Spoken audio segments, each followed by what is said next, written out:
দর্শক, ম্যাচের সংবাদ মাধ্যমে লিটন বলেন, হৃদয়ের থ্রু না করায় এবং তানজিম সাকিবের লাস্ট ওভারে বাজে বোলিংয়ে ফিজের মতো বোলারের অভাবে ম্যাচটি হেরেছি।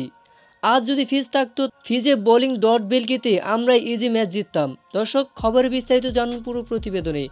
এতে বাংলাদেশের বোলারগণ আবু আমিরাদের বিপক্ষে চরম বাজে বোলিং করেন।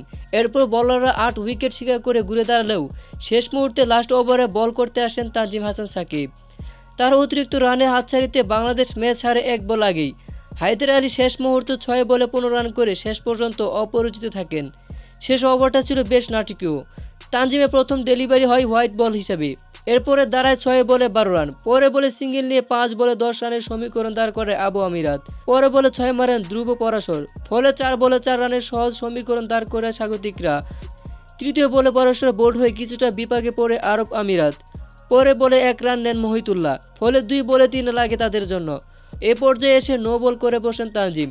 পরে বলে হায়দার আলী 2 রান নিতে গেলে দেখা যায় সীমানা প্রান্তে তৌহিদ হৃদয় বল নিয়ে দাঁড়িয়ে আছে থ্রু না করেই, যার ফলে 1 বল হাতে রেখেই আরব আমিরাত সহজেই ম্যাচ জিতে যায়।